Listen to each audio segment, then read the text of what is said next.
Most people work in some crappy day job and simply spend their days and nights complaining about it, never actually doing anything to fix the situation. Remember, the best thing that anyone can invest in is themselves. My name is John Ross with Finance on a Budget. I'm finally ready to talk about my wife and I starting a prepared foods business together. I would like to document how this project got off the ground because it was highly confusing and stressful due to all the regulations and negativity surrounding it. Everybody wants to keep you stuck in a 9-to-5 job.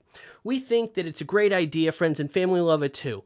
But when I start talking to landlords and similar type of people, suddenly we don't know what we're getting ourselves into. Our business plan isn't far enough along, etc., etc. Yeah, well, every idea has to start somewhere, doesn't it? And I have 20 things that I need to move forward all at the same time, so just give me a second. From licenses and permits to selling of the food, finding a storefront location to ordering all the equipment, utensils, and napkins. It's a lot. It's honestly no wonder people don't want to start their own businesses. I am completely overwhelmed, and I never say that. If you think this is a video series that would be interesting to you, then please give me a thumbs up and leave a comment letting me know about what aspect of this you might be interested in. My wife is a cook by nature and a chef by experience. She went to culinary school, did some side jobs cooking afterwards, and started gaining some experience. My own history is a marketer and business startup, so we were a match made in heaven as we always have been. We've actually known each other since 2nd grade. Recently, I came across 2 businesses that caught my attention. One was a prepared food location down the street from me. They cooked the food in a kitchen, and then they put it out in the display cabinets. One thing they did that I thought was interesting is that they put a refrigeration unit in my wife's old gym. They sold food out of there too. This started getting the gears in my head moving, but the full idea hadn't formed yet. The second business was a small retail storefront called Soup Girl, and they sell soup. If you're thinking that this is a fairly limited business model, then you would be correct. Honestly, we didn't even like any of the food, but the basic concept was there for me to pull from. They had a small 300 by 300 square foot space that included a single refrigerator unit filled with soup, some desserts, and soda. In general, I thought it was a nice and simple idea. I started asking the question, why do they need to have a kitchen in the back? This requires a lot of expensive insurance in case of a fire or other damages. It also limits them to the storefront locations between zoning and picky landlords, which I've already bumped into. If they wanted to open up another store, they would need to do it all over again with all new staff. This was a very limited business model. But that's where my own idea came in. What if I rented a very small retail space, filling it with refrigeration units, and sell food, but cooked it at another location? Renting a kitchen proved to be fairly easy and not much of a stretch. The local and state health departments also verbally approved my plan. I actually have 2 kitchen incubators near me that rent out kitchen space, but they also have experienced staff that will help you with licenses and permits, as well as give you business advice via mentorships. The kitchens are all available 24/7, which absolutely blew our minds. I would love to show it to you sometime. If you want me to keep making videos like this, you know what you need to do.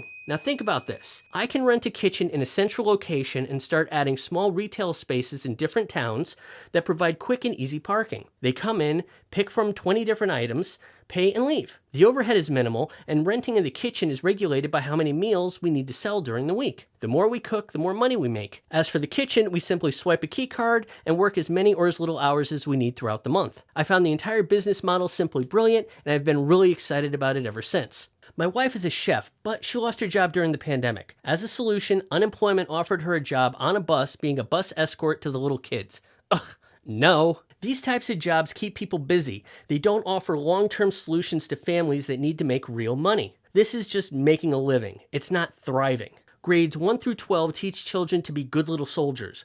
Grades 13 through 16 make people like me, and I'm dangerous, especially when I'm the smartest person in the room. Huh? Squirrel?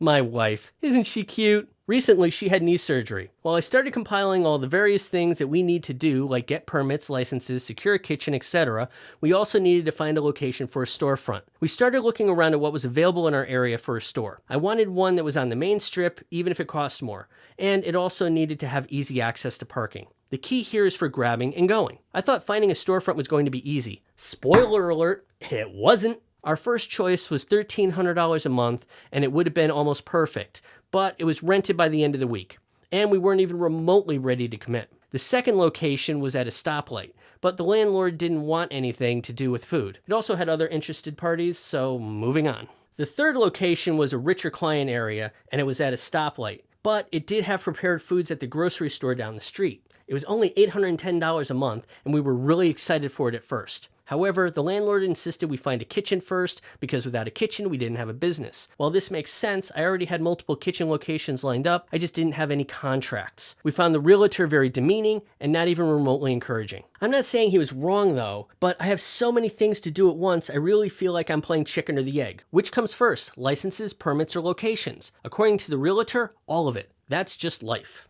A big downside to this location was that they wouldn't let me do anything even close to computer repair on the premises, as a competitor of mine that I often get unintentional work from because they quite honestly suck, was in the same complex. While I'm not planning on running a computer repair business out of my wife's food place, there isn't any reason I can't do a little work on the side in the back. Plus, I also had crappy electrical that would need to be replaced, so it has upsides and huge downsides. I was told nobody else was looking at it, but in the end, we just decided to let it go. As of right now, I don't have a storefront, but I'll continue to look for something. Today, we drove around looking at places a bit farther than we actually wanted. But one location seemed interesting. It was in the center of town, lots of housing down the street, and it was even located near a train station. I called the realtor, but he didn't bother to call me back. I've been getting a lot of that lately, and it's really pissing me off. How do you plan on making money if you can't get people to call you back? If I have a possible customer, I call them back. I mean, duh. Honestly, I kind of feel like I'm on Shark Tank. I have a great idea, I have a great product, I just don't have all the little parts moving efficiently yet. Now that I'm moving things forward, I'm under the microscope where everyone is looking to find things that I'm doing wrong. All I'm really learning at this point is a whole lot of things not to say. Business people don't seem to be capable of telling the difference between jokes to lighten the mood and serious comments, and wearing these damn masks all the time are not making this go any easier. If you found this video curious, informative, or just plain helpful, please give it a like, subscribe, and leave a comment. If you really like the content, then please ring the notification bell for future notifications. Thanks for watching.